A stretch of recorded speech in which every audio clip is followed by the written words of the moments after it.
শয়তান ওয়াসওয়াসা দিতে পারবে না তো? কথা বলেন। আজকের বিদায় মুনাজাত যে কবুল হবে এই বিশ্বাস আছে?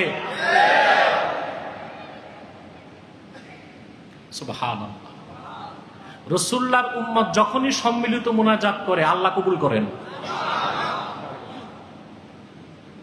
সুবহানাল্লাহ। ইমাম হোসেনের স্মরণে, সোহাদায়ে কারবালার স্মরণের মাহফিলের মুনাজাত কবুল হবেই হবে। যে ভাইরা দাঁড়িয়ে আছেন, যে বন্ধুরা দাঁড়িয়ে আছেন, বিনয়ের সাথে বসে যান। প্রিয় বন্ধুগণ, আমি আজকে আলোচনা করার জন্য সূরা বাকারার 30 নম্বর আয়াত তেলাওয়াত করেছি, আর বুখারী শরীফের একটা হাদিস তেলাওয়াত করেছি। আপনাদের মধ্যে দানেশমন্দ যারা, দূরদর্শী, তারা বুঝতে পেরেছেন আলোচনা শুরু কই শেষ কই। আমার বিশ্বাস ইমামে হোসেন রাদিয়াল্লাহু তাআলা আনহু কারবালার প্রান্তরে বুকের তাজা রক্ত ঢেলে দিলেন। সে সংগ্রাম, সে জিহাদ, সে লড়াই, তা কি ছিল কোনো রাজনৈতিক দ্বন্দ্ব? মসনদ নেবার কোনো প্রতিযোগিতা? সেটা ছিল আদর্শিক লড়াই।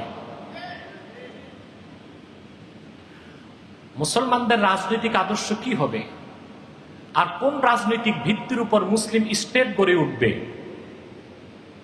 এই মৌলিক আদর্শকে প্রতিষ্ঠা করতে যেই ইমামে হোসেন রাদিয়াল্লাহু তাআলা আনহু কারবালার প্রান্তরে শাহাদাত বরণ করেছেন। কথাটিকে আমি একটু ব্যাখ্যা করছি। আল্লাহ তাআলা কোরআন কারীমে বলেছেন, ওয়াইদ ক্বালা রাব্বুকা লিল মালাইকা, মুহাম্মদ সাল্লাল্লাহু আলাইহি ওয়াসাল্লাম আপনি স্মরণ করুন যখন আপনার রব ফেরেশতাদের উদ্দেশ্যে বললেন, ইন্নী জাইলুন ফিল আরদি খলিফা, এই ভূপৃষ্ঠে, এই জমিনে আমি আমার খলিফা বানাতে চাই।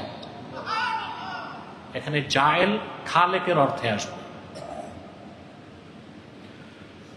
ক্বালু আতাজআলু ফিহা মান ইউফসিদু ফিহা ওয়া ইয়াসফিকুদ দিমা, সমবেত ফেরেশতারা তখন বলল, আতাজআলু ফিহা আই আতুরিদু আন তাখলুকা খালিকাতান, আপনি এমন নতুন সৃষ্টি আবার পৃথিবীতে করতে চান যার বংশধর পৃথিবীতে রক্তপাত করবে, ফাসাদ করবে, দাঙ্গা করবে। ওয়া নাহনু নুসাব্বিহু বিহামদিকা ওয়া নুকদ্দিসু লাক, আমরাই তো সর্বদা আপনার পবিত্রতা ঘোষণা করছি এবং করব, আপনার পবিত্রতা ঘোষণা করছি এবং করব। আল্লাহ পাক বললেন, ইন্নী আ'লামু মা লা তা'লামুন, আমি যা জানি তোমরা তা জানো না। ফেরেশতাদের পক্ষ থেকে আল্লাহর সামনে আর কোনো বক্তব্য ছিল না, কিন্তু ফেরেশতা কথা বলতে লাগলো। ইমাম বাগাবী উল্লেখ করেন এই আয়াতের তাফসীরে, এক ফেরেশতা আরেক ফেরেশতাকে বলল, লা ইয়াখলুকা রাব্বুনা খালকান আকরামা ইলাইহি মিন্না, আমাদের রব কখনোই আমাদের চেয়ে দামি, রেসপেক্টেড, সম্মানিত কোন সৃষ্টি বানাবেন না। আল্লাহ যাকে বানাবেন তার চেয়ে আমরা শ্রেষ্ঠ থাকব। যুক্তি দিল, লিআন্নানা খুলিকনা ক্বাবলাহু ওয়া রাআইনা মা লাম ইয়ারা, আল্লাহ তো আদমকে এখনো বানান নাই, আর আমাদেরকে কত আগে তৈরি করেছেন, আমরা যা দেখেছি সে তা দেখে নাই। দেখার ভিত্তিতে আমাদের ইলম হবে বেশি, তার ইলম থাকবে কম। যার ইলম বেশি তার দাম, বলেন, যার বয়স বেশি তার মর্যাদা বেশি, না যার ইলম বেশি তার মর্যাদা বেশি? ফাঁকে একটা কথা বলে নিই। আপনারা জানেন আদমকে আল্লাহ মাটি দিয়ে তৈরি করলেন, আর তাকে সেজদা করলো নূরের ফেরেশতারা। আমাদের মধ্যে কিছু বদ্ধ পাগল আছে, বলে নূরের চেয়ে মাটির দাম বেশি। সেজন্যই মাটির আদমকে নূরের ফেরেশতা কি করছে? আপনারা সমস্বরে বলেন নাউযু বিল্লাহ।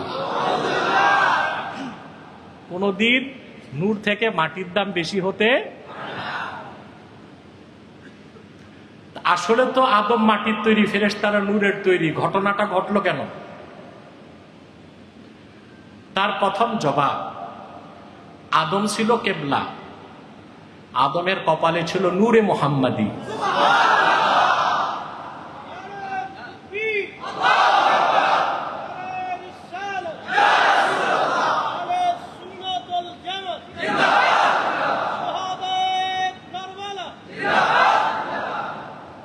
দ্বিতীয় কারণ,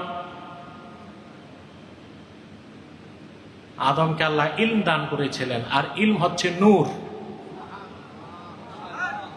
ইলম কি? এই জন্য নূরের ফেরেশতারা নূরকে সম্মান করেছে, নিছক মাটিকে সম্মান করে নাই। আল্লাহ তাআলা আদমকে সৃষ্টি করলেন। ওয়াল্লামা আদামাল আসমাআ কুল্লাহা, আল্লাহ তাআলা সব কিছুর নাম তাকে শিক্ষা দিলেন। অতঃপর ফেরেশতাদের সামনে তাকে উপস্থিত করলেন। আল্লাহ তাআলা ফেরেশতাদেরকে বললেন, আম্বিউনি বিআসমাই হাউলাই ইন কুনতুম সাদিকিন। তোমাদের দাবি ছিল আদম থেকে তোমরা শ্রেষ্ঠ হবা। এই দাবিতে যদি সত্যবাদী হও, তো এই জিনিসগুলোর নাম বলো। নাম? ফেরেশতাদের দাবি ছিল কি কারা শ্রেষ্ঠ? আরে ভাই, পুরুষের কণ্ঠে জবাব দেন। আল্লাহ বললেন, তোমাদের দাবিতে যদি তোমরা সত্যবাদী হও, মাইক অপারেটর কোন দিক? আওয়াজটা একটু স্পষ্ট হবে, চিকন হবে, কোনো ইকো থাকবে না। প্রিয় বন্ধুগণ, শুনতেছেন? তোমরা যদি তোমাদের দাবিতে শ্রেষ্ঠ হও, যে তোমরাই শ্রেষ্ঠ, সত্য হও, এগুলোর নাম বলো। জিবরিল, মিকাইল, ইসরাফিল, মালাকুল মউত সহ বিলিয়ন বিলিয়ন ফেরেশতা মস্তক নত করে বলল, ক্বালু সুবহানাক লা ইলমা লানা ইল্লা মা আল্লামতানা। মাবুদ, সব পবিত্রতা তোমার, তুমি যতটুকু ইলম দিচ্ছ এর বাইরে আমাদের কোনো ইলম নাই, একটারও নাম জানি না। আল্লাহ বলেন, আদম এবার তুমি বলো। জগৎ সৃষ্টির সূচনা থেকে কিয়ামত পর্যন্ত যত জিনিস আলামে আসবাবে এসেছে, আসবে, সব কিছুর নাম হযরত আদম আলাইহিস সালাম বলে দিলেন। শ্রেষ্ঠকে প্রমাণিত হলেন। আল্লাহ বললেন, উসজুদু লি আদামা ফাসাজাদু ইল্লা ইবলিস। এবার আদমকে সাজদা করো। সবাই সাজদা করলো, শুধু করলো না ইবলিস। আল্লাহ তাআলা বেহেশতে আদম আলাইহিস সালামকে দিলেন। একাই কি তার আর ভালো লাগে না, তিনি সঙ্গী সাথী খুঁজতে লাগলেন। বেহেশত এমন এক জায়গা যেখানে মুখে বলার দরকার নেই, মনে জাগলে আশা পূরণ হয় যেখানে, ওই জায়গার নাম কি? ইবনে কাসির লেখেন, ফাআলকাল্লাহু আলাইহিন নাওম। হযরত আদমকে আল্লাহ ঘুম পাড়ায় দিলেন। আল্লাহ অপারেশন করে তার একটা অংশ নিয়ে তার স্ত্রী হাওয়াকে তৈরি করে দিলেন। প্রথম ছিলেন কয়জন? এখন হলেন। এরপর আল্লাহ তাআলা বললেন, وَقُلْنَا يَا آدَمُ اسْكُنْ أَنْتَ وَزَوْجُكَ الْجَنَّةَ وَكُلَا مِنْهَا رَغَدًا। আদম, তুমিও তোমার স্ত্রী পরমানন্দে বেহেশতে বসবাস করো। وَكُلَا مِنْهَا رَغَدًا أي واسعا, বেহেশতে যা খেতে মন চায় প্রাচুর্যের সাথে খাও। ওয়ালা তাকরাবা হাযিহি শাজারা, এই একটি বৃক্ষের কাছেও যেও না। আদম আর হাওয়াকে বেহেশতে আল্লাহ একটা আদেশ করলেন, একটা নিষেধ করলেন। এই আদেশ মানা, নিষেধ ছাড়া এর নামই ইবাদত। এর নাম কি? জোরে বলেন। আমার একটা অভ্যাস, দার্সে ছাত্রদের থেকে বারবার প্রশ্ন করি, শ্রোতাদের কাছ থেকে বারবার প্রশ্ন করি, শ্রোতাদের সাথে যেন আমার কমিউনিকেশন গ্যাপিং না হয়। কষ্ট হয় আপনাদের? আদেশ মানা নিষেধ ছাড়া তার নাম কি? ইবাদত শুরু হলো কই? কিন্তু আদমকে আল্লাহ বানাইছেন শুধু ইবাদতের জন্য না খলিফা হিসেবে? খেলাফত কই আসবে? একটু ধৈর্য ধরতে হবে। স্বামী স্ত্রী পরমানন্দে বেহেশতে বসবাস করতে লাগলেন, আদেশ পুরা মানছেন, শয়তানের প্ররোচনায় নিষেধটা ছাড়তে পারেন নাই। আল্লাহ বলছেন এই নিষিদ্ধ বৃক্ষের কাছেও যাবা না। আদম আলাইহিস সালামের দোষ নাই, দোষটা শয়তানের। আর কিছু দোষ ছিল তার স্ত্রীর, ঠিক কিনা? গন্ধম খাইছে, বুঝতেছেন? কখনো আমরা আদম আলাইহিস সালাম নবী ছিলেন, রাসূল ছিলেন, পাপ করছেন, গুনাহ করছেন, এটা বলার ক্ষমতা আমাদের নাই। আছে? আমাদের দেশে অনেক পথভ্রষ্ট আছে, ইসমতে আম্বিয়াকে বিশ্বাস করে না, নবীগণ নিষ্পাপ এটা বিশ্বাস করে না। ইমাম রাজি বলেছেন, মান আনকারা ইসমাতাল আম্বিয়া ফাকান্নামা আনকারা রিসালাতা জামিল আম্বিয়া। নবীগণ নিষ্পাপ এই কথা যে বিশ্বাস করলো না, সেজন্য 1 লক্ষের উপর নবীর রাসালাতকে অস্বীকার করল। সেজন্য নবীগণ নিষ্পাপ এই কথা যারা বিশ্বাস করে না, তাদেরকে আমরা পথভ্রষ্ট গোমরাহ মনে করে থাকি। আদম পাপ করছেন, ভুল করছেন, আল্লাহ বলতে পারেন। কে বলতে পারেন? ওটা আমরা বলতে পারি? আমরা তো সন্তান। বাবা দোষ করলো, সন্তান বলতে পারে? বাবার দোষ যে সন্তান বলে, ওটা কি ভালো সন্তান না কুলাঙ্গার? কি আমরা কুলাঙ্গার না, আমরা আদমের যোগ্য সন্তান।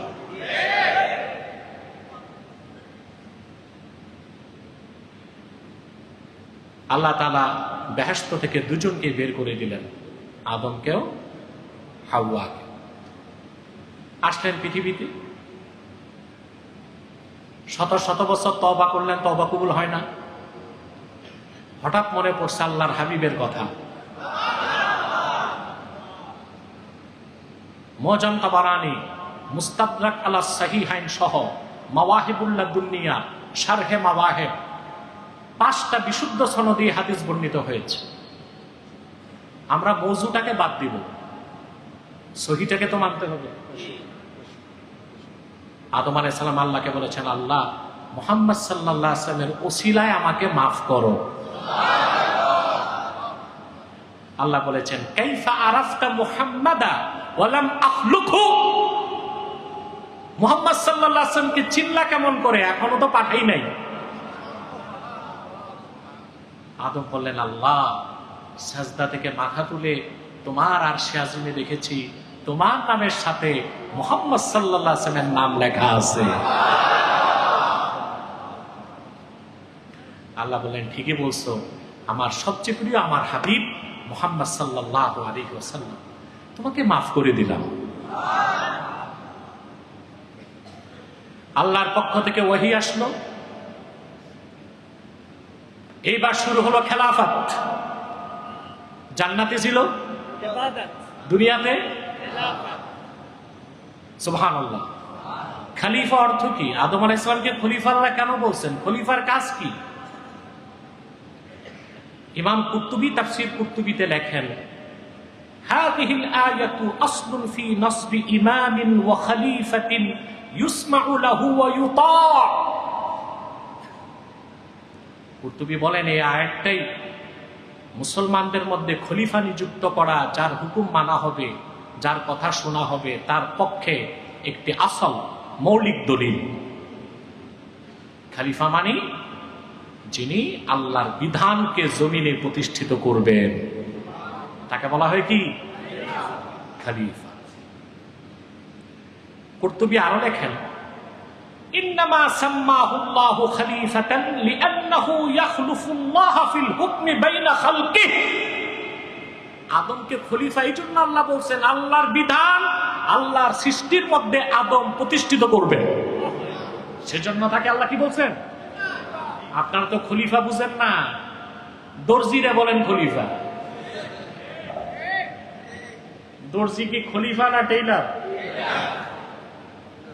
দর্জি কি টেইলার। খলিফা হচ্ছে ইসলামী স্টেটের চিফ এক্সিকিউটিভ, তিনি খলিফা। আর আমরা দর্জির নাম দিছি। শরিয়া আদালতের বিচারপতিকে বলা হয় কাজী। আমরা আমাদের দেশে যারা বিয়ে পড়ায়, এই যে মাথায় ছাতা, বগলে খাতা, দৌড়ায়, কি বলে এটা কি কাজী না ম্যারেজ রেজিস্টার? এর নাম দিছে কি? হচ্ছে কুখ্যাত ইংরেজরা আমাদের মধ্যে অপসংস্কৃতি ঢুকাই গেছে।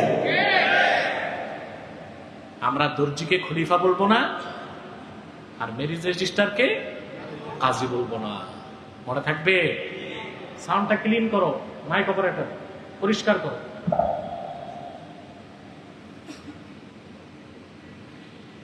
ইমাম বাগাবী সূরা বাকারা 30 নম্বর আয়াতের ব্যাখ্যায় লিখেন, ওয়াসসাহিহু আন্নাহু খলিফাতুল্লাহি ফি আরদিহি লিইকামাতি আহকামিহি ওয়া তানফিজি ওয়াসায়াহু। আদমকে আল্লাহ খলিফা বলছেন এই জন্য, তিনি পৃথিবীতে আল্লাহর বিধানকে প্রতিষ্ঠিত করবেন, আল্লাহর ওসিয়তকে প্রতিষ্ঠা করবেন, উপদেশকে।